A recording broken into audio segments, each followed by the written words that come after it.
It's like making a record, like you practice and you have all this stuff together and you feel like, okay, I got this. And then as soon as you get in and the light goes on and the engineer's like, okay, we're going. You're like, oh man, like I forgot. All gone. Yeah, it's all gone. What the F? That happens so many times with people who come in here and they're like, I have my script. I know my words exactly as I'm going to say. It's not. It is not going to happen. Yeah. It's. I think that happens to a lot. Even myself, though. It happens, right? Yeah. I think sometimes we forget that we're kind of natural. I think maybe coming from a jazz background, like we're natural improvisers, right? Like we improvise conversation all day long, right? We go to the grocery store, you bump into someone like in a coffee, and like none of that is preset, right? You're just naturally in the moment and talking about whatever is current at that time, when you bump into somebody. So I think we forget that, that's what we do. Yeah. We don't have to put on try a so show. We hard. don't have to put on a show and try to be like, super cool, just be ourselves. I think that's even cooler. These days, just being yourself. For sure. Yeah. And that's what people are liking more days. Just, the authenticity of learning so. more about a person. Exactly. I think especially today where I feel like there's so much pressure, like to feel that you're this fully formed individual, at 16 years old or 20 years old or something, and gonna have it all together. Yeah, you have to all together. You have to be beautiful and loved and rich and all this stuff. And I think that puts so much unneeded pressure on people, and I think it stunts you too, because you don't really get to explore and make lots of mistakes. And especially at that young age, you were saying, absolutely. You're a baby when you're 16 to 20, 25. God, you're still a baby. Even in your 20s, like truly for like all of life and understanding. Absolutely. And it's so funny. There's I'm gonna butcher this, so I'm gonna paraphrase it as best I can. But there's that famous Mark Twain quote, the American writer Mark Twain, and he had some quote. Basically, it goes like this, where he says, when I was 18 years old, my dad was dumb as a rock. But when I would turn 30, it was amazing how much he learned in that amount of time, right? Like the idea that, sometimes when we're young, we feel we know everything, or we feel we should know everything. Yeah. And then as we get older, we realize like, oh yeah, that's right. I guess my parents did know something, or I did grow, I wasn't like a perfect, fully formed person at 20 years old. Literally. And you can look back and you're like, oh, that was absolutely. not it actually. Yes. And I was like talking to someone recently about this week. It's like, I don't know, and maybe I'm wrong, but I feel like I've never met anyone in my life that looks back at, let's say when they're in their 30s as an example, at pictures when they were 16 going, wow, that was the best time of my life. Look how amazing I was, right? Right. But it's so funny because people are archiving everything every 30 seconds of their life these days, of their lives these days. And it's like, are you really going to look back at that and think like, oh my God, how amazing. Right. Like you need a little bit of distance and a little bit of curation, I think, with those things. So that's like when we grew up, our parents like didn't have iPhones to take photos of us 24/7 like that. Now constantly we have like this media accessibility and feel it's so important. But well, I think it's what's that saying of being busy versus productive, right? It's really easy to get feeling like, okay, I'm super busy, so I'm really moving the needle forward, but really you're not. It just feels like you are by doing all of these things. So I kind of like the old school approach of just kind of like disappearing for a while and like making something, not like telling anybody about it. I like just that. do it. Keep not sharing every next move that you're doing. Yeah, I think so, because I feel like it's so easy to be, what's the word? Like not so much influenced, but distracted a little bit, so it's, I think it's good to just kind of disappear, make something cool and then put it out and, and just live in your own imagination for a while. Right. Yeah. I think it's many harder people, sometimes these days. Especially because people are really judgmental if you do put things out there. And if it's not, like you said, like fully perfect yet, but people kind of expect that sometimes. And That's very true. And I think these days kind of going in that direction, I think people feel they should always have an opinion about something, even when they're very ill-informed about a subject, they feel they should be informed about it. That could not be more accurate. And so I think it's important, again, maybe this is just my perspective, but I think it's important to say like, hey, I don't really know anything about that. please inform me, teach me about like I don't know anything about plumbing. So I never like I don't like, if we have a problem at our house, like I don't go, well, let me tell you exactly how this toilet drain works. Like I have no clue. So I have to call someone that is an expert in that field that I trust. Right. I'm like, oh, this cat knows about how drainage works. I don't know anything. Yeah. But I think for a lot of people these days, we feel we have to know it all, right? We have to know, we talk about, coffee tables, like, oh, I know all about coffee tables. I don't know anything about, actually, I know a little bit about coffee tables because I'm a little of a design nut, but most things, it's like, it's better to ask someone that really has spent especially because like you can just Google things, but are you going to get the best answer? So like asking the pro who really knows sometimes. 100%. It's like that. It's that adage of knowledge versus wisdom, right? I mean, like you can have knowledge, but that doesn't equate to wisdom. Like I can Google how to plumb a house and maybe give me 20 minutes. I can give you a spiel on maybe the overall gist of how that works. But if you actually asked me to go and help you with your house, we'd be in big trouble. Right. So that's just knowledge. And I think sometimes especially because we have everything at our fingertips, it feels like we're smarter than we are, And, we think we're smarter than we are. We think just a bunch of know-it-alls. Yeah, exactly. So versus like wannabe know-it-alls. Yeah, exactly. Yeah. Like I have a friend of mine that teaches at Berkeley in Boston, and he said something about a lot of the young music students coming in, and he said something to the effect like, "Man, these guys and girls are really they." have a lot of information, like more information than like we had growing up."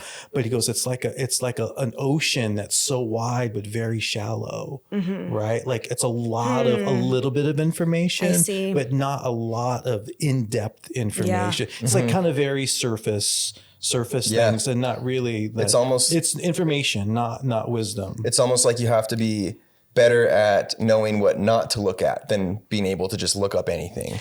Like you have to be able to filter it. Yes, I think so. Yeah. And I was talking to a buddy of mine the other day. I kind of feel that maybe that's the next step in just the way, at least maybe I hope, so maybe that's what it is where culture is going, is because we do live in a time of so much over information. I mean, if we're really honest about it. And a competition. Yes, and a competition for information. And so maybe moving into this sense of curation would be really cool, right? Like we all have friends that we know, like, okay, this person, every record they recommend is stellar, right? Like this is a friend of mine over here, but I mean, his musical taste, for example, is it the best? But this person is really great. So you're always going to ask that person for recommendations. And so maybe that's what we need more curators, right? More people that have, gone in the trenches and swam through all of this information and came out with the pearls, right? And like, okay, here's what's really cool in this area. Here's what's really cool. We were just talking about that the other day, actually. It's like a counterpart of with our field of like the camera stuff.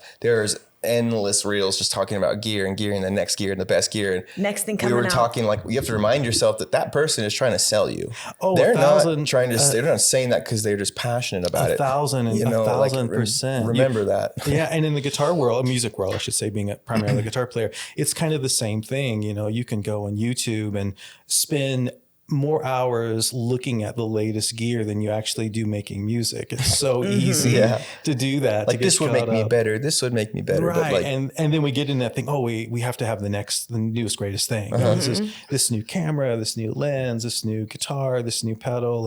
And there's no music in those things. I mean, it's just like, you still have to do the work and you still have to be creative. It's like you said, it's a shallow knowledge if that's all you're focusing on. I think so. So. And I think these days, because, we're in a period where we're kind of being sold to constantly, right? Like, whether that is a commerce-based thing or, even like people that aren't in a business, they're selling themselves, right? We all have to curate our own image or what we want people to think that we're doing. Yeah. And, man, that's so much work, right? That's a lot of work. And so it's so easy to get caught up in those external things. I mean, I do sometimes where I get like, oh man, I have to have this X, Y, or Z. And then once you get X, Y, or Z, like a week later, you're kind of just where you were before. You just have more stuff in your house. And less money. And less money. Yeah. Exactly. So I do think that we're going to hopefully move into this sense where I don't think we have less information, but maybe we have more trusted friends that we rely on for things that are important, valuable to sources. us. I do think so. I think that's good because that's the human interaction is so important. You know, like what we're doing, we're hanging out, we're, you know, drinking coffee and just chatting about life. And, you know, I'm not sending you a text message. You're not sending me a message or a reel or anything. We're just hanging out. Sorry, you know? 1 second. You can do that. Yeah. I'll see it later. So I think that's great. This is life. You know, this is real life. It's like analog, you know, not digital. It's like the real deal. So it is definitely my favorite part of what we do, like for our job at least. Like the podcast is definitely the most like rewarding. I bet it is. I bet that's really, really fun. The most inspired we've been of just like authentic connections with other people, and which it's is really great. nice. You guys can do that together. I think that's pretty cool. You know, that is a nice benefit. It's kind of, it's really nice because you don't really have to plan that much. You know, you can come and sit. I mean, not that you don't plan, but you know what I mean? Absolutely. You don't have to be like, okay, I got to get there 2 hours before. I got to make sure the studio's clean, you know, all of these things. And someone else is coming in an hour. So I have to do this. So it's more like, it's just more like you get to hang. Yeah, you know? It is. We need to do more hanging, right? Just in life in general with the people we care about. It's true. That was one of the stats about like the United States was that we go to therapists and we go to gyms and we go to all these different places to like get these needs met when like back in the day it was from like hanging out and talking to our friends and our family and having these connections. Absolutely. And we've kind of cut out those things in our life as Americans with our like jobs and how much we have to be so fast paced with everything we're doing. Yeah, I think you're really, really right. I think we've kind of, like we were saying, I think there's a lot of that busyness, right? Which is not really productive. Exactly. I mean, because if you think about it, a lot of the things we do, they're quite counterintuitive, right? If you want to have a good social group, well, you actually have to be social. Yeah. Right? You actually have to do something. And if you want, and like maybe like if you want to have really interesting friends, then you actually have to be an interesting person, right? So you have to think, well, what do I have to do to be a more interesting person? And then you start thinking, oh, that means I actually have to have more interactions. I should probably read more books. I should probably travel more, you know, do these things. But we sometimes do the opposite of that. It's like running west to see like a sunrise, right? You know, and not looking east. And with all our heart, we're like, oh my God, I really want to see the sunrise more than anything. And we're facing in the opposite direction, right? And so we're going the wrong way. And looking in all the wrong places. I think so. I do think so. I think sometimes, you know, it's a lot simpler than we make it. In all areas of life, you know, whether that's art or life and business and these things. So. Yeah. Here, let me do our intro real quick so we can introduce you to everybody. Okay. So this is the Film Garage 208 podcast. My name is Sarah and this is Dan. Hello. Today we have with us Craig Green. Happy to be here. And tell us about yourself. What do you do here in town? Well, I'm a musician. You know, that's kind of my job that I do, and that of course encompasses a lot of things. You know, I do a lot of teaching, a lot of academic work. I make records. I do performances. I do like film scores. So, what instruments do you play? I'm primarily a guitar player. So that was kind of my first love. You know, every teenage boy in America, we want to be an electric guitar player. So shredding. Exactly. Yeah. So, and I grew up in the 80s, so it was just like that was, you know, even better than prime time. like a football star or something. So in that being a rock star. Exactly. Yeah. And so playing guitar was always my first love. But as I, you know, kind of got older and started to develop other interests in music, you know, so I do a lot of different things, and so all of those things are just, I think, part of just being a musician and working in the arts. So I never really separate any of those things from one another. Yeah. So tell us a little bit about your background. Just kind of walk us through your life. I was really lucky as an adult looking back. I grew up in New Orleans, which is a really strong music culture. It's always been a really great music culture and a real diverse culture. I mean, it was basically founded by pirates and thieves and things like Yeah. that. So it was always a little rock and roll, even from the beginning. But it's That's the cool. home of jazz Yeah. and African music, and with lots of influence from the Caribbean. So I was really lucky growing up as a kid, because like I had all of these different styles of music. We could hear jazz and blues and rock and roll, and like I come from a Cajun family, and so French speaking family. And so we would have a lot of Cajun music. So from the very beginning, like I was like, in hindsight, I was really, really fortunate that was all part of what I would hear every day as a kid, just walking in the streets. And my parents owned a restaurant and a bar when I was young. So we'd have all these groups come in, and we had these famous, like fantastic jukeboxes. You don't really see those anymore. But like a classic jukebox. Yeah, like a real OG, like I don't know the last time I've seen one. Right? Oh, it was really fantastic. I mean, we have our iPhone, so it's kind of you can look one up on Google. But it was really, really great, because you hear all this really great music, and my parents would bring in these musicians, and as a kid, I just thought everybody like had someone in their family that played music, because it's such a musical culture. It was like all around. You couldn't walk a block without seeing someone play an instrument or hear music. That's so fun. That's it so was cool. really, really fantastic. We have a great music and food culture. The food is really fantastic, and so I'm a bit of a foodie too. But I think it's just growing up in that environment. So anyway, I was really, really lucky, and I had some neighborhood kids, that lived on my street, whose father was a professional musician. So they had been playing since they were little. My family weren't very musical as far as playing an instrument. They loved music, but no one played. And so hanging out with my neighborhood buddies, whose family actually did it for a living, we just started playing around, and I kind of got hooked on just making sounds and making noise and driving the neighbors crazy for a while. So you started at a really young age. Yeah, I started, I actually probably, I think 14 is when I started seriously playing. But I think in hindsight, I think it started way before that. I think just hearing, and, there's always a guitar around or an instrument. So just having that just proximity effect to things, I think really helped. I always think it it's didn't like feel so foreign when you actually did start playing. Not at all. I think it's probably a lot like if you grew up in Brazil or Cuba, as an example, where, I mean, everyone is so just entrenched in music there. It's just part of the culture, right? Versus some cultures, it's not as much of a musical culture. Yeah. So New Orleans was very much a musical culture. That's really cool. Yeah. So what was... Did you have like a band when you were 14 or how'd you start? Many bands, many bad bands. Yeah. Just, like garage bands, but they were so fantastic. Did they have good names? Oh, they had fantastic names. Like Citizen Kane, like the film from the film, and oh gosh, I have something with blood in it, being the 80s, I think there was something like that. All these different things. But I was really lucky. Like this was kind of an interesting little story of my life that when I was like maybe 14 or 15, like my dad, that's all I was doing was playing guitar, like compulsive obsessive playing guitar 8-10 hours a day. It was crazy. Wow. And my parents at a young age, that's dedication. Oh, absolutely. Yeah. My like goodness. I would come home from school and and the problem was I wasn't really doing any schoolwork, right? So I was barely passing my classes, and I would just practice all night. And so I was really obsessed about it. So my parents were like going, okay, this isn't good, right? This is like, we got to like redirect this kid to a different direction. Was it because you were playing like rock and roll stuff? No, they were totally cool with that. They were cool too. It was just that I was like not passing my classes in school. They're like, he needs balance. They were like, you actually have to do your homework. And I'm like, oh, what's that?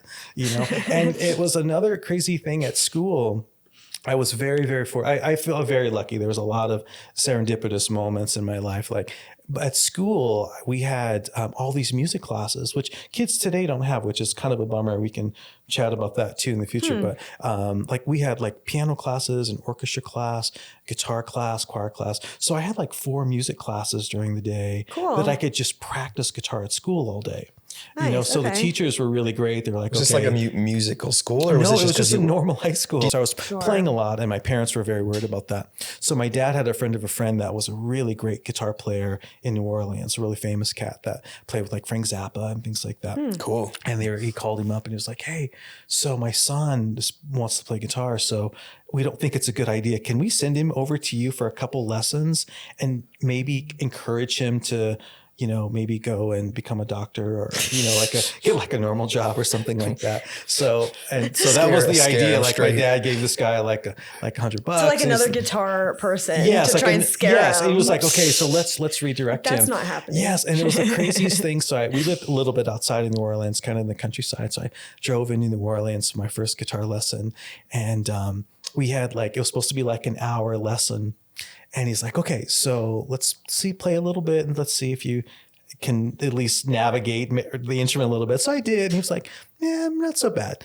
And so I'm thinking, okay, we're going to have another 45 minutes of doing a guitar lesson, right? And he goes, okay, so grab your coat. I'm like, where are we going? He goes, we're going to go see some music.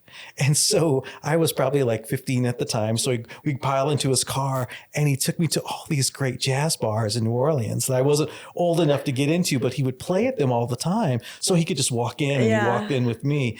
And so I'm like a 15-year-old kid watching all these stellar, heavy jazz cats playing New Orleans. And I'm like, I'm sold. I'm just sold. Like, I'm like so it did the opposite of what my parents were trying to do at the time. And it was like at the bars or the clubs where it's like a fun atmosphere. Absolutely. It was great. It was great. I was like, okay, I don't even want to go home. I'm going to stay here. So, So, but again, maybe I think it was because the culture of that city is just so just entrenched in music, and it always has been. So it was a great place to grow up. Do you think like the culture of the music that you grew up with make it easier to start playing guitar and even know how to like handle yourself on a stage and like the presentation you gave off? I think so. I think, another thing that was interesting growing up in the 80s as a guitar player, the bar of entry was so high. Like you really, really had to play for people to even let you in the door. I see. Because everyone were very, very technically proficient. And so you had to work very, very hard, not that technical proficiency is important in art, but at that time you really had to play because there was no mucking about. Like people could really, really play. And so I had to practice really, really hard. So I think that just driving force, because I really wanted to go and play with the big kids and, hang out with the cool people. Like it made me work really, really hard. So, because I knew if I was going to slack, they were just going to be like, oh, just go home. Like, you're not ready. You're not ready yet. Yeah. So that did help. That was your younger age at 14, 15. Yeah. So did you keep pursuing like in school? Yeah, I did. So when I got out of high school, I was really lucky. I had an opportunity to go to a music college in New Orleans right out of high school. But I also, yes, but I didn't take it. I didn't go. Because right at the same time, I got a call to do my first like touring gigs. Yeah. Nice. As at 18 years old. That would have been so exciting. I was like, that's exactly what I wanted to do. That's what you've been dreaming about. Absolutely. I mean, that was the goal, to go out. So there was a group, I got a call out of the blue, like one Wednesday afternoon, and they were like, hey, can you be here on Friday to audition? And if everything goes good, then we got this gig for you. So, I just grabbed my stuff and did this audition and got this gig and spent the next year in a van, Wow. We played like every state in the country. Like the classic rock and roll lifestyle. Canada. Oh, it was the best thing ever. It was great. Wow. It was just so much. I just learned so much, right? And the guys I were playing with, they were quite a bit older than me. I mean, technically, I wasn't even old enough to get into the places we were playing, but no one ever asked, so I was with these other musicians, so they let me get in. So it was a great learning experience. I mean, hands-on learning. Yeah, it was real world learning, real time. We were playing, 6 nights a week, most week, traveling, driving all night. That's busy. And it was great because I got to make lots of mistakes. I mean, I made so many mistakes and learned so quickly. quickly. So that's what I tell when I teach and I do classes these days. I always tell students, like, make a lot of mistakes. There's nothing wrong. Doesn't have to be perfect. Like we were saying about everyone feeling they need to be the fully formed artist, right? Like, and I kind of take the opposite. I'm like, no, make lots of mistakes. That's how you learn. Yeah, 100%. And, and if you can do it in a way that you don't get fired or yelled at, even better.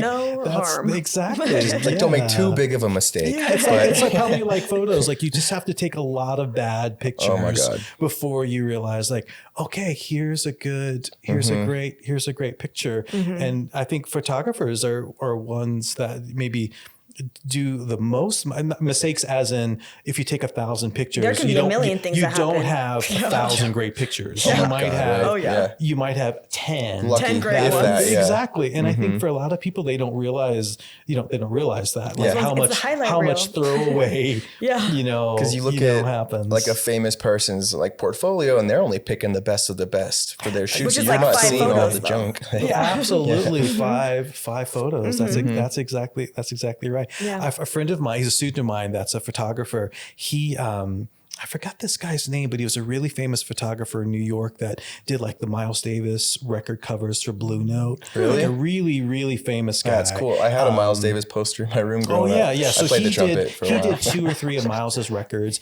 and cool. And my student That's went to see him to show his portfolio, to kind of get his portfolio critiqued. And the first thing that he told him, he was like, "You're not taking enough pictures. You have to take more pictures because you don't have enough to choose from." So he's like, if I see 10 of your pictures, you need to take 1,000 to get this was those 10. Probably film, right? At the time? This was film. Oh my exactly, goodness. Exactly. So that's a lot. So developing in the dark room and, all those things. So I think that's maybe sometimes that we forget that it's a lot of work to get to good quality things. It is. Yeah. Sadly, yeah. As you guys know, Unfortunately. I have a lot of pictures. It's a lot of growth. Way more pictures that I've deleted and trashed. Yeah, and then you develop that confidence. Like you start knowing, like, okay, like it doesn't happen. Like I can't take 3 pictures and now I'm a photographer, right? Or I can't like learn 3 songs and now I'm a guitar player, or paint 2 paintings and be a painter. Like it takes a lot of time. And then especially when things change, like I thought I was a good photographer before we had the studio, and then we had the studio and doing shoots in here. There's not the outside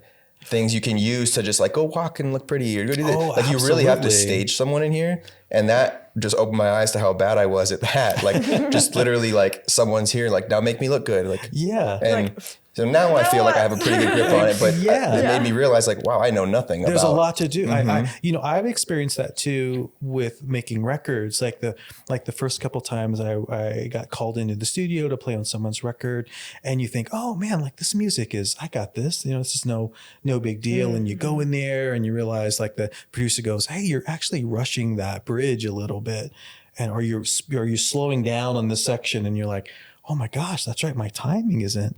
It's great when I'm home alone, but when it has to be played precise, it's really, really difficult. Or like, okay, yeah, play another guitar solo. And I'm like, well, that's the only one I got. Oh, it's quite humbling, when you realize like, oh, that's right. There's a lot of work that I need to do. Like in this environment, like I'm really, really good. Right. But in this environment, not as strong. Yeah. And you can't let that get you down either. I think, it can be like, sometimes you're like, oh gosh, like you can feel very insecure. And I think that's why it's also important for a lot of people that are doing that kind of work is just to be around other people, and especially if you can have a mentor, that's someone that says, okay, so you're going to start this endeavor and you're going to suck. And that's okay. And you're going to suck. Yeah. Because everyone is going to suck at that period.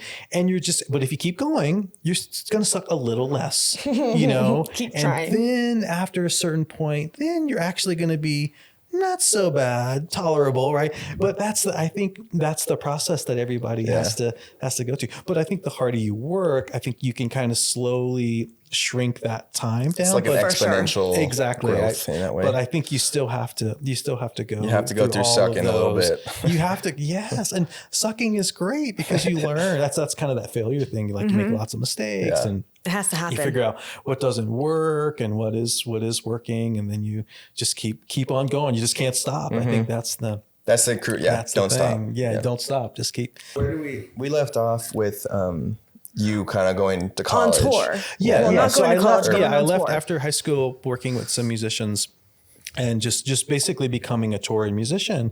Like when I was growing up, like the guys and girls that I thought were like my heroes, right? Where they had all of these, we don't really have them anymore, but they were like the best thing ever.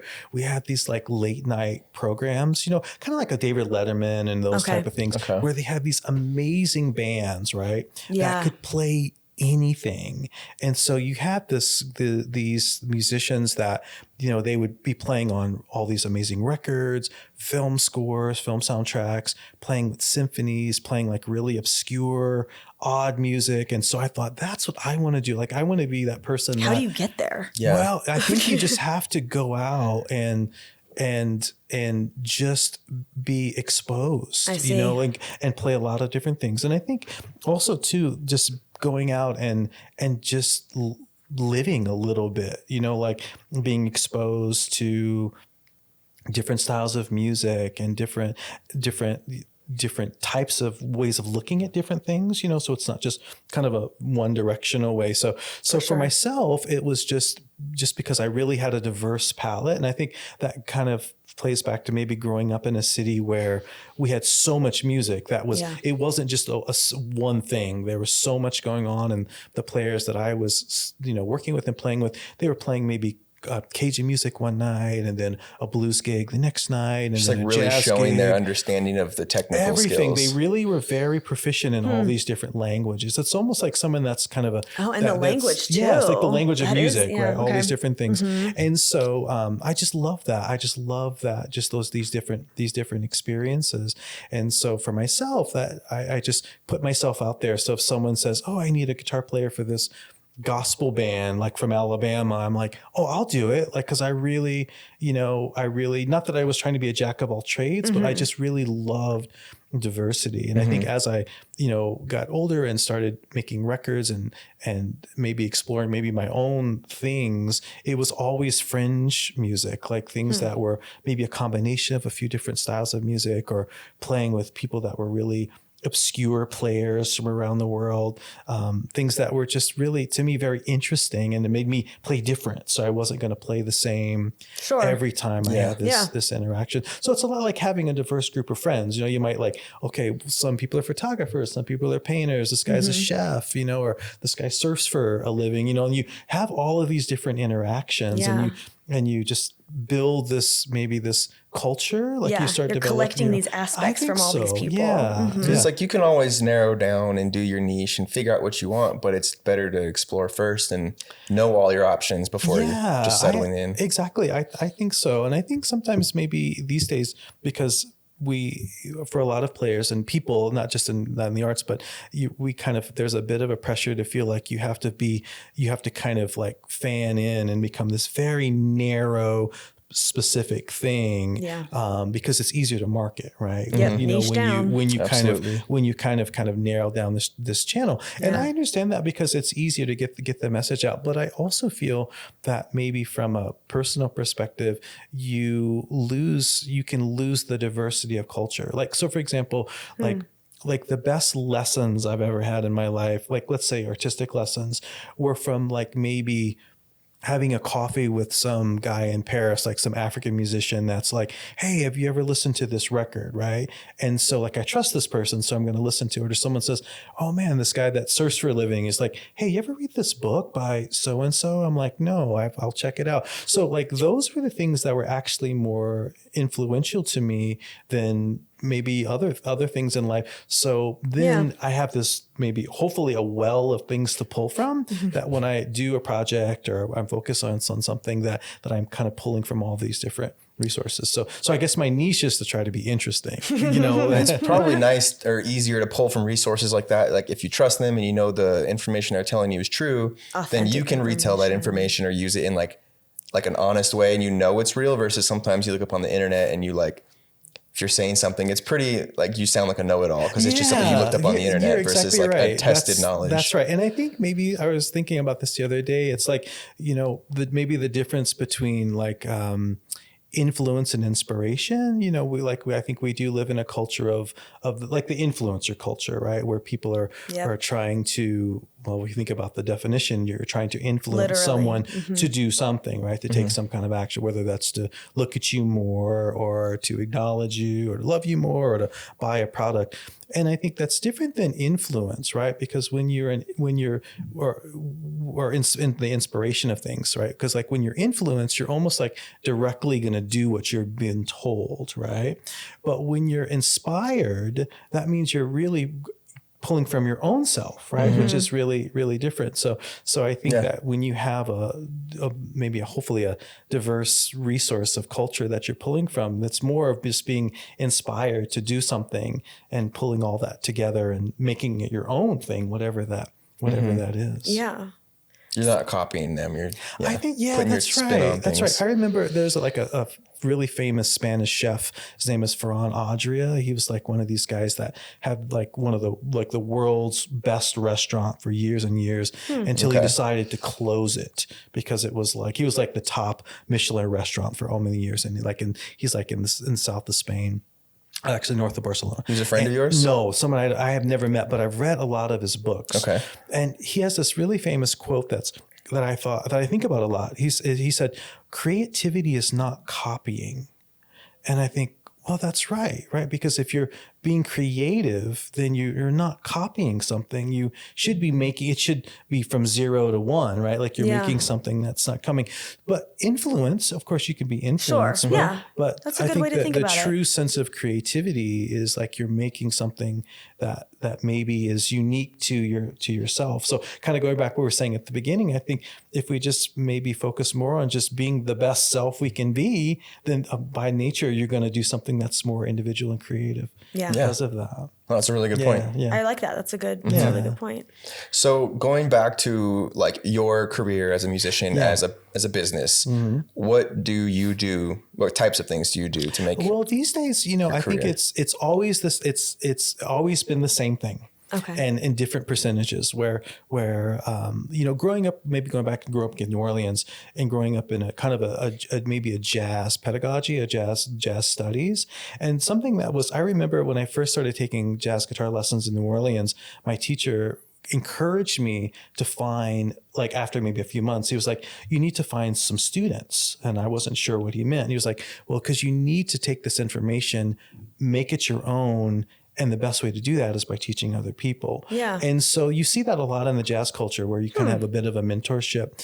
And so teaching, it was really great. So like, it's kind of like if you want to be a great photographer, like really develop the way you do things. If you start teaching a class on it, you just makes you learn more, and then you can express that in your own way. So then you're not regurgitating someone else's information like, well, the podcast said, or this creative live class, you do X, Y, and Z, but you really think, okay, well, here's the way you do it because I've had that experience and I'm teaching it. So I've been teaching ever since I was a kid. So there's always the academic side. That's cool. And whether that was doing, one-on-one things, which is kind of what I do now and I love the most. I've taught at colleges and master classes. So different types of academic work. All over the board. And I still do all that all over the board. And just live performance work. So whether that's with maybe a project that I have out or solo guitar stuff, I've been doing a lot of solo guitar stuff the last few years. I do a lot of session work. That means playing on other people's projects. And whether that's like soundtrack work, I just did a film soundtrack that comes out on Monday. Wow. Cool. And so really all of those things, I've always felt like it's never changed since I was like a kid, so it's either, trying to work on a gig that's coming up, working on a recording, mine or someone else's, and just teaching. Like it's those three things have always been kind of what I've done. So are people reaching out to you for like to record or like make things for them? Yes, yeah, absolutely. Okay. So I still get calls to do different projects. These days it's kind of nice because we can do some online things. You know, I can actually record it in my own studio and Sure. send it out. I mean, I'd much rather I much rather be in a space with someone, you know, Can vibe better. Yes, you know, like I've Yeah. never been like these days, of course, a lot of people have their own private studios, and you know, the bar of entry is really low. You can buy a lot of great gear and make some really amazing sounding records. But again, maybe it's just it's a little punk rock in me where I rebel against that, where I'm like, I actually want to go to a space, you know, because I always feel like it's not so much about the actual doing it, but it's about the process of doing it. Like, so that means like I could, yes, make a record in my own studio, but for me to travel, like the last record I did was in England. So like for me to go over there, you know, experience that culture, live there, make that record in a space. Like I feel that's so much important, or just as important to the music than anything else. Yeah. So I, long story long, I do things on my own and send it out, but I try to be there in person as much as I can. I mean, it's probably a lot of like, sounds like how you grew up, very personable with everyone and close, and being able to deal with different types of people. That probably helps a lot with what you do. Absolutely. You know, just that. And I think being able to walk into a room and be comfortable. 100%. I think that's one thing, being a musician, you do see, you have to interface with so many different types of personalities, right? And you have to learn. That's the real job. Yeah. Well, you know that too. Right? Yeah. So you have to learn how to navigate all of these different things and navigate people's insecurity, right? Because as you know, when people come in maybe to do a photo session, a lot of people are quite insecure, and that could be the client, and that could also be the photographer, right? And so you kind of, it doesn't always bring out people's best self in environments where they feel a little uncomfortable, and making records is an environment like that, because everything is so under the microscope. Like you hear every little thing, and so people become a little uncomfortable in there. So you just learn how to navigate that. Try to make people feel at ease, make yourself feel at ease when you can too. No, that's a big important thing actually, especially with photography, because it's like that could be awkward as heck with these people. Like they just don't know what to do. And then if we were awkward and weird, we're going nowhere. That's right. Then it's going down fast. We're going It's nowhere. definitely, I feel like with the photography, the honesty helps. So I mean, if they look bad, I'll tell them they look bad, and Like, don't do that. Don't do that. Yeah, don't too much. And I think that's, I always have moments where things are going well and I'm telling them to do poses and it's like, cool. But then we get to that point where it starts getting awkward, and then I have that moment. I'm like, no, don't do that. And they laugh and they loosen up, and it's like, we're all human here. That's right. But like getting to that point 100%. Is different with every person. Yes. And it's an art, right? Like the more you do it, the more you realize like, like there's a lot of different ways you can talk about something. Like, let's say someone's doing something that, you know, is not very flattering for them. And you're like, or they're playing and they're playing out of time, or something is a little pitchy. And I mean, there's 1,000 ways you could address that. And I think there's an art to dialogue where you can influence that situation and not make someone uncomfortable or make it a worse Ruin situation. And I think a good, like in music, we have producers, right? Say like an art director on a project where, you know, you have really great art directors and really great producers where it's like, God, these people are very skilled, not only at their craft, but in personal relationships. They can make everyone feel really comfortable, and they're really great creative problem solvers. You know, I think maybe that's a skill that we don't talk about that much, especially like in art school and things where, well, how do you, like, you can have problems in life, right? So how do you become an artist in solving problems, right? Like bring creative solutions to solving these problems. So in the end, you're actually better off because you had the problem than if you didn't have the problem, because you use that as a springboard for sure. Something. So that's a good point. It's a good point. So it sounds like you have so many different areas to pull knowledge from. Where do you find inspiration now? That's a good question. Like, I feel like maybe for the last 10, 15 years, I think I really love, like I have certain things that I really love. I love photography, and I love cooking, and I love, different mediums. So Artsy things. Yeah. So not so much even though I love music and I listen to music a lot, and I do try to keep my ears open, but I really never, it's really funny. I don't really listen to music that much, believe it or not, as a musician, just because I feel like I just hear things in my head. Like I have a radio going on in my head 24 hours a day. And so like I get excited about like maybe other disciplines. So like, for example, chatting with you guys, like you're coming at the process from a different way than I would. So like, I feel like I can learn different things and maybe different perspectives that I can take back to my work. So like, like things like I love food, I like cooking, and I love, like I'm a bit of a wine geek, so like I have a friend that's a wine importer. Cool. So a couple of years ago, we went to Europe together when he was doing some work, and like visiting all these like crazy winemakers, like in Portugal and Sicily and France, and people that are doing these really, really amazing kind of almost like avant-garde things, right? And like it's a whole other world. It's a whole other world, it's so and crazy. I feel like I spend time with these people. It changes the way I think about what I'm doing, more than if I was like listening to a record or maybe taking a lesson. Like, so these days I'm just like, that stays really, with you forever. Yeah. It does. I have a similar experience where I went with a friend to Italy, and her father was buying tons of wine. And so we went to all these really cool, like actual like wineries and vineyards, and like got to tour them and like step on grapes. Yeah. Isn't and that like, they were like bottling it up and corking it and putting it in the wax and like all of it. And it's like, that's going to live with me forever, because that was such, and then afterwards they invited us to like sit down and have like a whole meal and a dinner. And we like all sat and talked, and it's like, you wouldn't be doing that here. Right. Like, and it's like a memory that you've never forgotten. No, never. Right? And no. so I think those are the things that shape us. And like, you wouldn't have that memory if you didn't go out and have that experience. And that experience shapes the way you think about your work for sure today. So I think that's why it's good to, go out into the world and travel as much as you can, and, just experience things. So you kind of bring travel that a lot. back. Yeah. You sound very well traveled.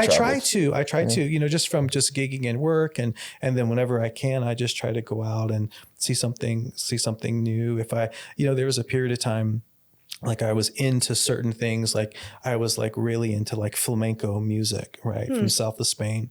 And, I was listening to a lot of records and just not so much that I wanted to be a flamenco player, but I really was like into that sound. And so like, I found like the only way to do it is just, you got to go to south of Spain. You really have to go and spend time with these musicians and really kind of understand where that's coming. So then it's not like you're not learning something from afar, like you really see where it's coming. So anytime I'm interested in something, when I was doing that musically, I did that for many years. Like I was really into like Arabic music. I was like way into this like blend of jazz and North African music. Cool. So I went to Tunisia to check things out there. So that's kind of something that I've always tried to do is like really get as close to the source as I can to help me understand. And it wasn't that I was trying to be that person, like, but I really wanted to understand the music. I did that in India. I went to India for 3 months, and I was, back in, this is probably like 1998. I was really into East Indian music. And so I just wanted to just get closer and understand how these things work. So I could take that home and make that part of so when you're there, you're like immersing yourself in the culture. And then are you also seeking out like music, Absolutely, like to listen to the music live while you're there? So just basically like going out and, maybe finding a teacher, like taking some lessons, just to understand the structural things. But also it's funny, it's the cultural experience in all of those instances were equally as important.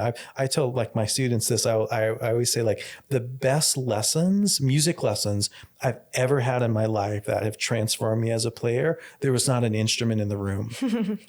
Every one of these opportunities, and it was all through just dialogue, through having a conversation with someone that they would, say something or recommend something. And I would think, and it would just completely change my perspective on how I was looking at what I was what I was doing. Yeah. And, and yes, you can, these days you can go on YouTube and YouTube all of these things, but it's not the same. It's not the same. And I think it's important for, at least from my perspective, is not to convince ourselves that it is, it's like you actually, you have to understand you're just getting a piece of it. Absolutely. You're just getting, that's right. And by going in there and really getting in there and kind of getting your hands dirty and figuring it out. That makes me think of the first time I left the country with Sarah. Well, I guess, it was a couple of times after. We went to Mexico first, but we went to Amsterdam.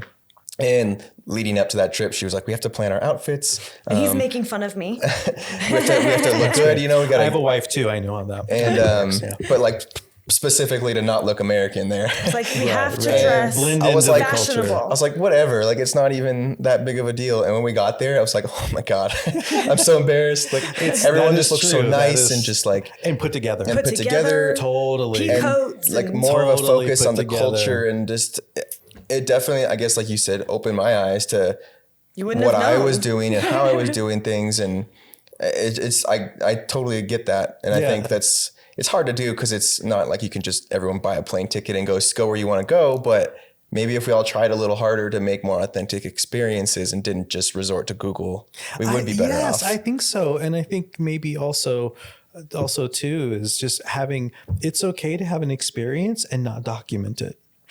Right. It's completely well, that's a controversial topic to a lot of people. I feel that. Yes. You'll probably get some interesting comments, but I do feel, thinking from, again, my perspective from an artistic perspective, I think that it's very important to be with yourself. Right. Because you have to, everything happens in your imagination. And it's really hard to have a strong imagination when you're just bombarded with input and output. Yeah. Right.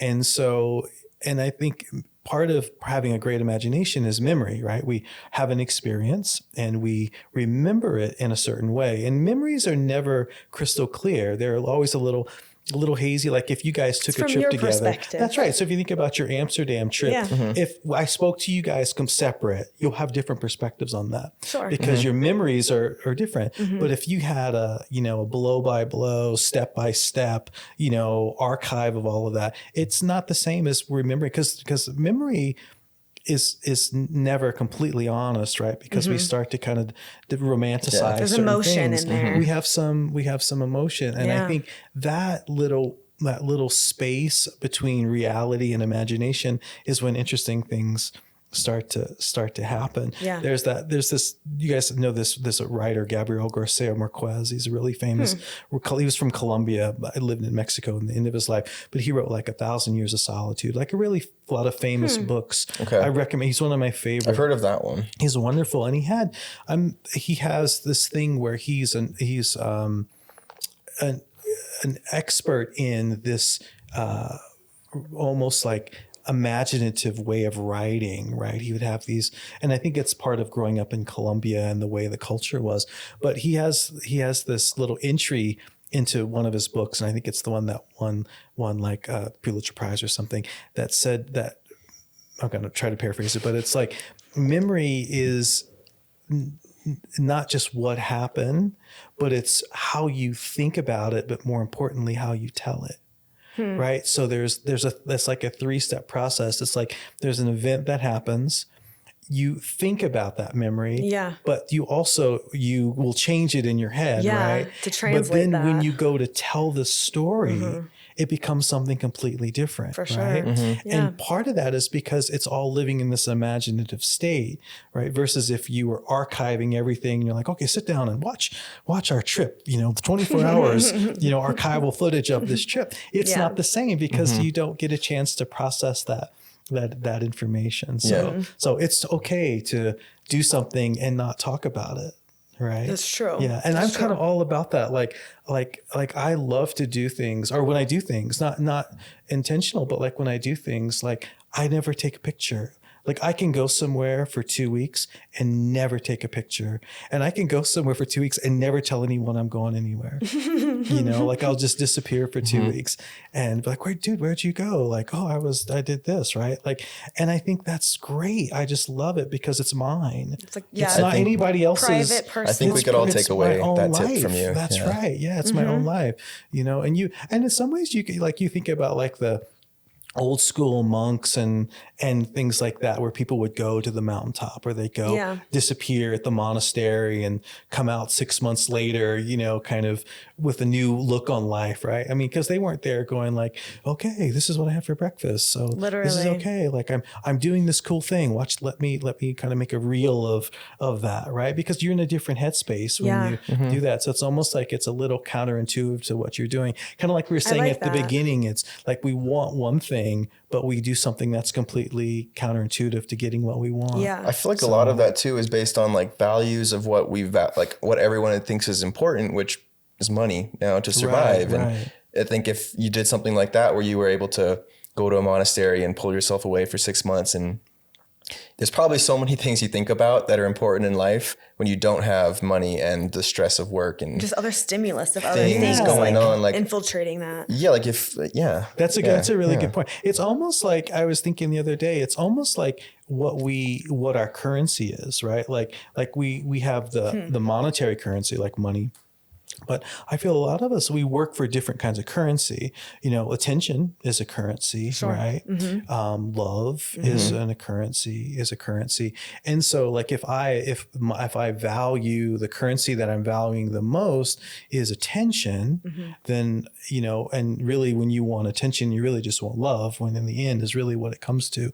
But when your currency is attention, then no matter what you do, you're going to be focusing on that currency. So you're going to do sometimes things that aren't necessarily the best for long-term attention to get that interaction. So it's almost like we have to think about, well, what is important? I mean, we have to make money because we, when you tell the lighting company like, hey, I'm having this artistic epiphany, I couldn't work this week. Like that really doesn't fly. So we have to do these things. But I think also too, the things that are not so, let's say, monetary based and with work, that we should not attach the wrong currency to that, right? And because I think it's totally cool to, you know, have a job and make money and then just have a life, be fulfilled somewhere, to go out and like experience real life, which I think sometimes can be hard for a lot of people to experience, because we're so used to having like you lose control. Is that what that means? Is if you do that, like you're not in control anymore. You're letting influences, and I think so too. Like it's always crazy. Okay with that. Like when you see people eating in Europe, you don't see this as much. Maybe my European friends might argue with that, but I don't see it. But like when you see people, like right now, we're hanging out, we're having fun. We're not like feeling the need to grab our phone to see what we're missing, right? Or be like, oh, let me show you this. It's because it's much more important. I think we're almost like getting fully fulfilled by, you know, having good conversation and just like hanging out. And so you don't see people like, it's always crazy when you see people eating and everyone's like looking at their phone because they're so used to that constant stimulant. Like literally, it's so hard to know. And I think it's an American dinner table. Yes. And then you think, well, if you're always being stimulated, like when does your brain have a chance to have some kind of imagination? Like like it's almost like, are you really being stimulated or are you just distracted by it? Right. You know? It's like you're drowning in all of it. Yeah. And I guess that's another currency, right? When people feel like, oh, like for me to constantly being in interaction and be having this information input, that is valuable, right? And so I would say, but is it really valuable? You know, is it really getting you to where you want to be? And that could just be happy or, you know, or less stressed. So I think, what does they say? If we ask better questions, we get better results, right? Yeah. And so I think it's important to at least try, you know, I always ask people like I always say like, oh, what are you reading? What are you listening to? Right. And you can tell so much by like when I have a new student come in, I always we sit and chat a little bit and I'm like, oh, what do you like listening to these days? Right. And cause you can always tell like where someone's at in their life by what they're, not from a judgmental standpoint, but just kind of just getting a sense of how they're how they're interacting with their world, right? Like if someone says like, oh, I don't really listen to music, then right away, that they're probably not interacting with things maybe in an artistic way, right? Or if they're not reading anything, then they're not having new ideas to certain degree. So because I think those things, those classic things of like literature and music and trying to be exposed to things that are greater than ourselves, like paintings or something. I think those are principles that have never changed for thousands of years, right? So we know that those have to be important. Some arts. Right. Art has to be important. Yeah. And so to try to interact with that as much as we can, hopefully it makes us better people. Like I'm sure like you guys, there's probably like a record as an example that maybe has never left your life. That was a real pivotal point in your life. Like, oh man, that record got me through this time in my life. It's something that this a song takes you or back. Something. Yeah, like that. Absolutely. It becomes part of who you are as a culture. And I think you can have that with painting. You can have that with photography, with food, with interactions with other people. So I think it's important to go out and try to have those life experiences as much as you can. Yeah. Yeah. So question, what are some challenges that you faced as a musician on your journey? Yeah. So there's so many, and I don't think it's ever changed. I think there's always been something that is a bit of a challenge. And that kind of goes back to, I think part of being in the arts, not only is the actual doing the artwork, but also learning how to be artistic and solving these problems or trying, or maybe even not looking them as problems as maybe there could be opportunities. So things like maybe at the beginning, like how do you actually start working? Yeah. Right. Like as a musician or a painter or something or a photographer, like, well, how do I actually make some money? So a lot of that at the beginning was just doing everything I could, even if I made zero money. And when usually that meant zero money meant actually it was costing me money. You're losing right? money. Like if someone would say, hey, we need a guitar player for this gig and it's in Nashville. Can you be here tomorrow morning? And like, sure, if I leave right now, it's 10 hours. I can be there. So I would do that. And I guess, and interesting, I've never stopped doing that. Yeah. That's never changed. So like if someone calls and says, hey, can you do this thing, whatever it is? And let's say maybe there's hardly any budget, but I'm like, yeah, of course, because I like to work, So I think maybe that's the one thing I always encourage people is like, just, you have to love to work, like really love to work. Like, so love what you do. I think, yes, because like, I always think for myself, like for what I do, and this is not exclusively for musicians, but like, I feel like I could work 24 hours a day because not only do I have I have to be somewhere to physically do what I do, but when I'm not there, I'm always thinking about, okay, I have to practice. I have to think about new ideas, like write music and all these things. So that's a 24-hour a day job that never ends. And so you have to really love to work. So even now, I still love to work. Like I don't like not to be busy, so I keep doing that. So that was a challenge at the beginning. Of course, with the musician, there's always, for a lot of players, just the logistics of you're playing in a lot of different places. So you have to get from A to B. You have a gig here. Do you just bring a guitar when you go? These days I do. I'm open to any scenario. So I do have guitars that I can bring like on planes. Like I know like I can get from A to B and I can bring my gear for a lot of sessions. Like I was in New York doing a record, and so all I could bring was my guitar, and a lot of studios will have backline stuff, so they have amps and other things like that. So I'm totally open to that. The only thing that I do try to bring is like I do try to bring my instrument because I'm just so used to. That's one for me as a guitar player. That's one thing is that I have a certain touch, and my instruments are set up for my touch. So sometimes it's hard. Like if there's another instrument that I may not be as comfortable playing. I mean, I would, and I do sometimes, but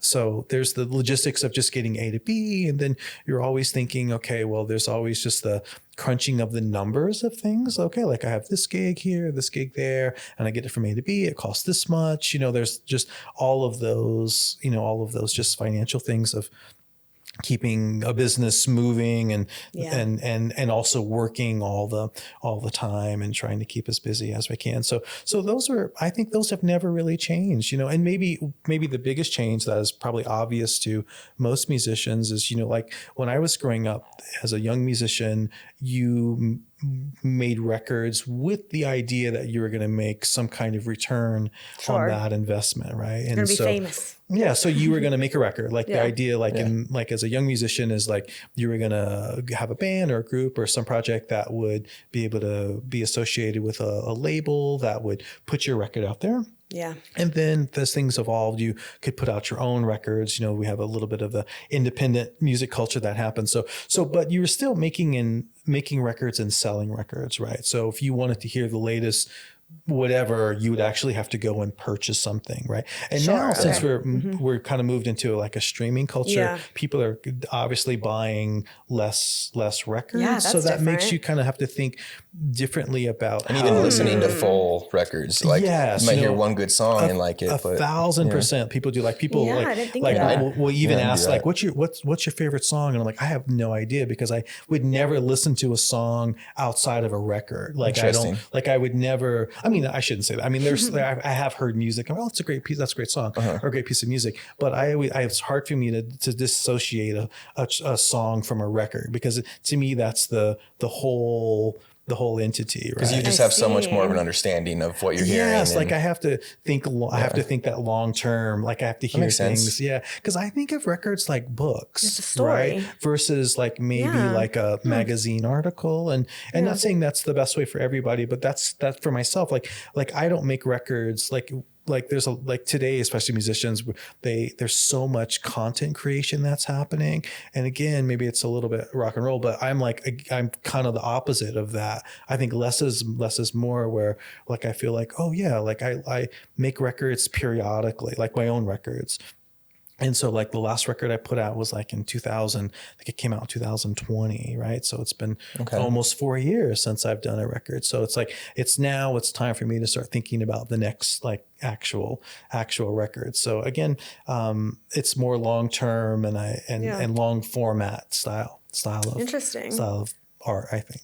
Yeah. I'll just start listening to records as a whole now and try that. It's really amazing where you kind of where it puts your again. I think it's just the imagination. It's like reading a book. Like when you commit to reading a book, it's kind of like it takes you to a place and you stay there longer versus like maybe reading like a little blog or something like that. Is that how records are actually like intended to be listened to?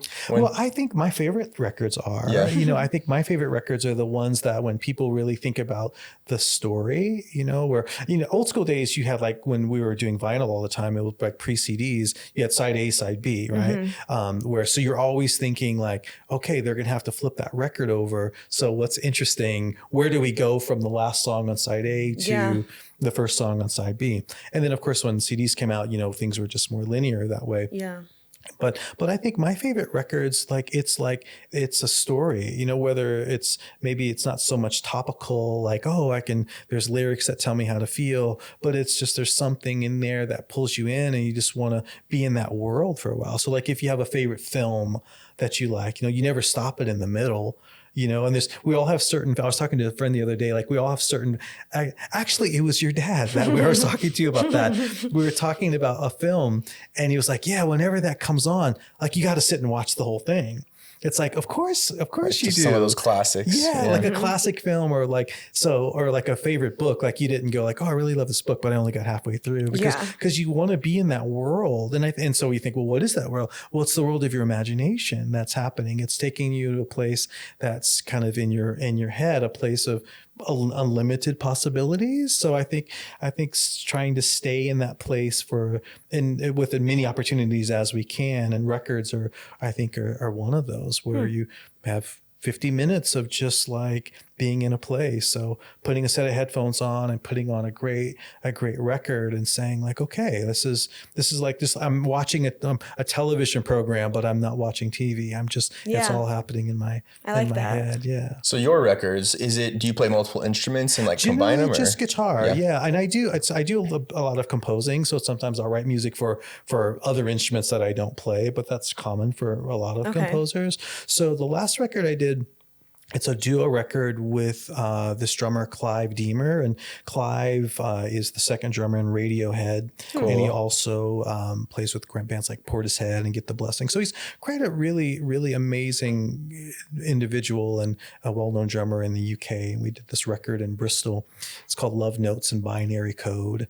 I'll bring you guys a copy of it. Yeah, I want to hear that. Yeah, it's cool. It's primarily improvised music, and it's something that's kind of a style of, or a form, I should say, of music that I've been working in primarily for the last 10 years, where it's very minimal musical instructions, and sometimes there's no instructions at all, that were kind of just it's kind of, you're not reading sheets, it's just all by ear. Exactly. Or we're playing this kind of spontaneous compositions, which is, it's funny, which is not the same as like just jamming, because because there is intent in there, and the idea, at least for me, and that is to try to, you're creating these spontaneous compositions that are really unique and special. So maybe you could akin that to some kind of documentary photography, right? Where you're it's not like in the studio where you're setting things up to create a certain look, which is cool in its own. You can almost think about that as like classical music, right? Where everything is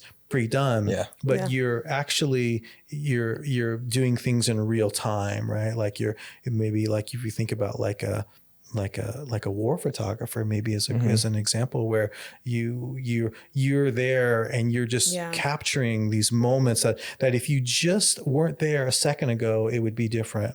Or if you were there a second later, it would be different, right? And so you're dealing with things that are happening in real time. And I kind of came into that form of playing this kind of avant-garde world. I think, playing a lot of different styles of music, and then trying to push myself, and my ears were going in this direction where I wanted to play in less and less forms. Generally when you're playing with a lot of certain styles of music, there's a form, like pop music maybe is a good example, or popular music, where you have like an intro, you have a verse, you have a chorus, where you kind of, it's a really structure and that's an amazing thing. You kind of know what to expect. It's a kind of amazing thing. And then of course, drops come in. Yeah. And so as you evolve things more, you're dealing with maybe things that have become much more flexible. Like let's say DJ culture is a good example to maybe use, where you have lots of different things that can be pulled in and out as the piece goes, right? So even though you might be dealing with a linear form, you can drop a beat in here, you can take it out, you can change things. So it's not that it's really improvised in that sense, but there's lots of variations that can change. It's not super preset. But when you think, well, how do we take that even further? Push that even further, where you can get to the point where you're playing things that you've never played before, right? And you're in an environment that you're playing them with other people that are doing the same thing. It's very kind of the spontaneous composition. And then you start thinking, well, what if we did that, but we didn't play anything topical? That meant like, we're not playing popular music, we're not playing blues, we're not playing jazz, we're not playing anything that can be defined as anything. Almost like breaking the rules a little bit of you can kind of think like maybe like in contemporary art, right? Like contemporary photography or paintings, where you're like maybe like modernist things, when you look at something that really, it's not topical, it's not a picture of something that's recognizable. It's something that maybe is a little bit more ethereal, or in a that's not as defined, right? So then that's an amazing place, because that also puts the listener where they're responsible for that creation in their head, right? When you see like a like a Gerhard Richter painting that is really not anything that you can define, everybody that sees that is going to interpret that in a different way. Yeah. And I think that that's freedom for the artist. And also I do think that's freedom for the viewer as well too, I do like right? that, yeah. For the person that's experiencing that. Mm-hmm. But I do think for a lot of players, I think that's where interaction and culture comes in, because there was probably a time in my life where that would have been a very uncomfortable thing, where I wanted things that were very defined, because maybe my identity was based on these external things. Mm-hmm. But I think for myself, as you start to kind of get more interaction and try to see what's beyond and what's after that, what's greater, what's further away, then you start dealing with these forms that become much more abstract. And to me, that's very interesting. So a lot of the records I've done in the last maybe 10 years have been in that vein. Not everything, but a lot of those things that were kind of more spontaneous composition based things. Yeah. I'm impressed that you can translate that to sound. Like everything that you're saying makes sense in my brain, but I could never hear it. Take that creativity you're saying and stretch it in ways that you've never thought about before in sound. Like I just wouldn't even know where to start. So I think that's so cool that you can do that. That's a great, and I think maybe that's the first thing. It's like when we start to think, well, how do we define sound, right? Like for a lot of players, a lot of people, let's say non-musicians, do we think of music as things that are maybe melodic, right? We have a melody we can sing, or we have a groove we can feel, things that are real kind of primal feeling. And again, all amazing and valuable. Not that is not incredible things, but I think when you start moving beyond these maybe topical ways and maybe common ways of viewing and listening to things, there's a lot of great things you can do. Like if as a photographer, if you said, okay, I'm going to go do, and of course I'm sure this has been done, but let me go and I'm going to go and photograph things on a really foggy, rainy day in San Francisco. And the only lighting I'm going to use are street lights, right? And so like imagine when you take those pictures, and I'm not going to take anything that is recognizable, no houses, no people, no cars, no street signs, right? So that's a project, right? Yeah. So you have a vision and you're thinking about that. And so when you see that stuff, then how do we define what that is, right? You have this artificial lighting and kind of an interesting environment. And that's not really anything, but it's also everything at the same time. So I love those spaces that it's almost like going back to that sense of imagination where you're in places where anything can happen, right? Like these possibilities are always available to us. So I like that. And I like that in the art that I like to be around, and then also the music I like to listen to. Yeah, it's always fun to hear like a classic song that's been remixed, and like a part comes up that I'm not expecting, and then all of a sudden I'm like, oh, this just feels like this is right. Like this is way better than the first one. That like, sure can be. Not always, but right, exactly. And you start thinking like, okay, so how do we even move beyond song? Yeah. Right. So let's take the lyrics away. Let's start maybe removing these things that we would expect to have. Well, like photography, let's not have a subject. Yeah. But a concept, right? Like there's I'm not shooting at anything. I'm not trying to capture anything. Shooting for like a feeling. I'm just shooting for light and shade as an example, right?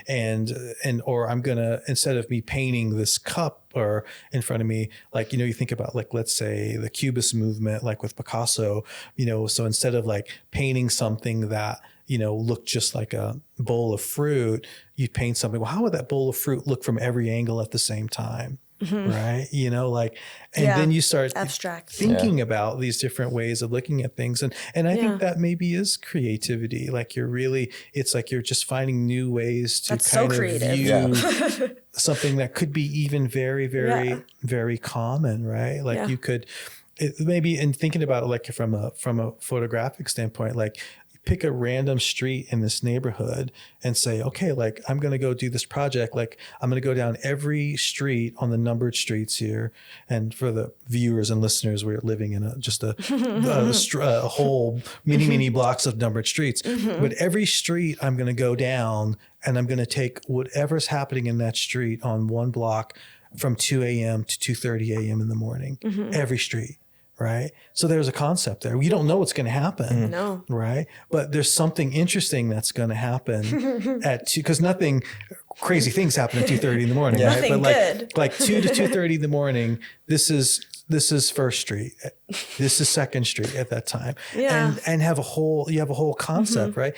And so like, I think I'm not saying that that's the end all be all, but I think maybe thinking in those terms, like, oh, that's right. Like, how do I move beyond maybe what I feel comfortable doing, or what I even think is doable, right? Yeah. Like, and I think that's maybe going back to that sense of living in that world of imagination where anything is possible. Yeah, you can do whatever you want. You can do whatever you want, and I think, and finding things that are you as an artist, and I think making unique things. I love that. I mean, I love like things that are very interesting to me and quirky, and things that are not necessarily the way I would normally think or view something. But I still, you want the quality to be there. You want to have an emotional experience from something. You want to feel like, oh, I feel like I'm a slightly different person because I saw that. Like, it makes me think differently. And maybe that's the thing. A lot of people do feel uncomfortable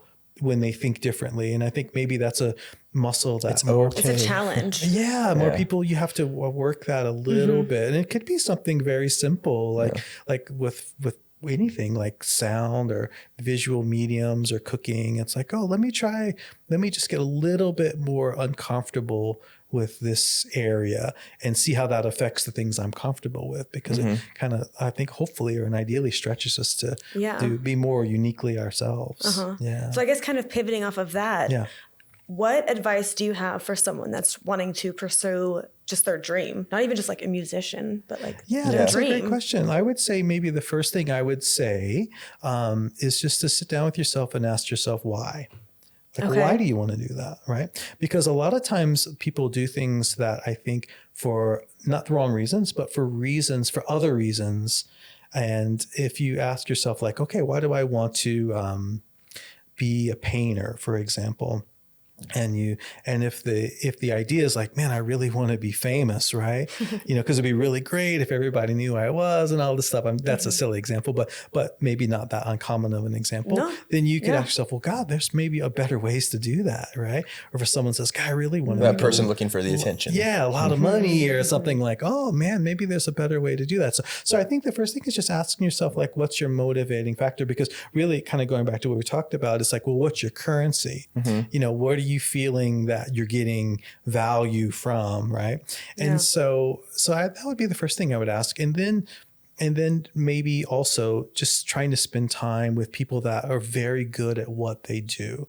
So that would be like, if I wanted to be a photographer, as an example, like, God, if I can find someone that's a really good photographer like you guys and say, hey, can I take you to lunch and just tell me about what you do, right? Or can I give you $100 to come in and sit on the couch and just watch you work, right? Like, just whatever you can. Like, I used to do that, where I would call people that I thought were amazing at what they did and from a musical perspective.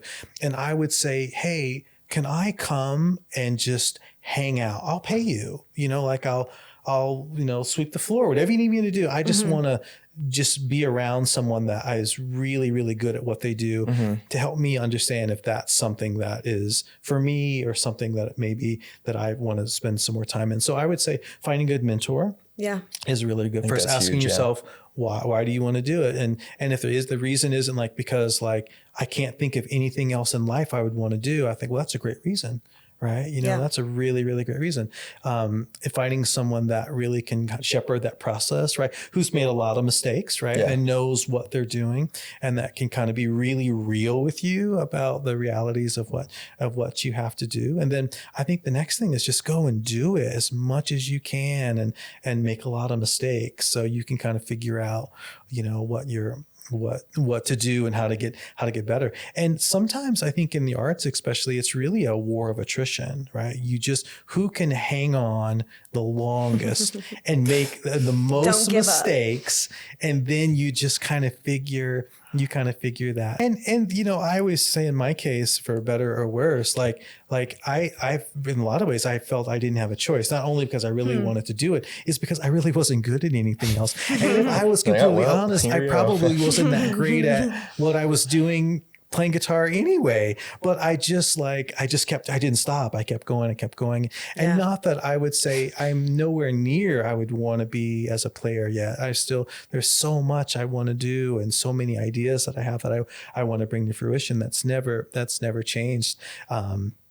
But you just have to go out and do it and just try to learn and be humble. You know, like I would say, like we were talking at the beginning, we live in a time where I think a lot of people feel they need to be experts, right out of the gate. And I think that's it's counterintuitive because it makes you not be able to become an expert. Yeah. Right. You're holding yourself back now. So just spend some time and with other people that are really good. And maybe the most important thing is to try to learn from other areas other than your medium. So if you're a photographer, spend time with musicians or painters or other people that are doing maybe artistic work, but from completely different perspectives, because you're going to learn skills that are completely different than the way you would view them, that will be even more important to your work and to your crafts, right? And I love that. That's great advice. I like that. I hope that works. I think those are just things that just naturally have always worked forever. You know, like we said about the principle thing. I think there's always a new technique, right? There's a new technique for everything. There's always something. But the principles never change. Those principles will always be the same for 1,000 years. So if you focus on the principle and don't worry about the you know, how, you know, like the new thing to get there, right? Whether that's social media or whether that's doing this or whatever it is, just focus on just making really, really good work and just getting better and just trying to be a good person, you know, like help other people as much as you can. If someone needs something, maybe help them out because they'll help you out in the future. You never know. Yeah. Especially in the professional field, what goes around comes around for sure. It is. Real recognize real, and they want to help support those people. Yeah, because it's not hard to be nice, you know, be cool, you know, just like be someone that you like, be the kind of person you would want to hang out with, you know. And I think that's what I try to do. Like, try to be, if you want to hang out with interesting people, go do interesting stuff. So you have something to talk about, like, so you can, you know, really bring something honest to the table. Well, I think we all need to do something new so we can all become a little bit more interesting. Yes. And then maybe we'll all be having some more talks. I think so. Yeah. Just think differently. I think that's the thing. Because I think we're all unique, right? Like there's no other you on the planet. So if you just be yourself, then naturally you're going to be successful at being unique and stand out. So I think that's just a natural process of just being ourselves. Yeah. Yeah. Well, I love that. Thank you. I feel like we scratched the surface. Well, I hope it was my pleasure. It was really fun. I have a lot more questions. Like the more you talk, the more questions I have. So I know. I'm like, we'll have to have a part 2 with Craig. Anytime. I'm happy to come back. We'll bring some more coffee and we'll hang out. We'll do part 2 with Craig. Have a chat. Anytime. Okay. So thank you everyone for listening. Please make sure and follow and subscribe. It means a lot to us. Great. That's it. Follow Craig too. Do you have where can people find you? Yes, you can find, you know, all the normal haunts, right? So Instagram and Facebook and, you know, the normal internet sites. So just your name, Craig Green? Yeah, Craig Green Music is out there. So it's pretty easy to find. I've done the opposite lately where I've kind of like been taking things away from the social media sites, which is great. Like, I'm like, I'm going to do less. Making yourself harder to get in touch with. Yes, I'm going to do less. So if someone's posting 10 pictures, I'm going to post 1. I love that. I like your strategy. That's like a New Year's resolution is do less. Do less. Exactly. Just try to do less. So anyway. I love it. Thank you so much. My pleasure. Thanks for having me. Bye, everyone. See you soon. Cheers. Bye. Cheers.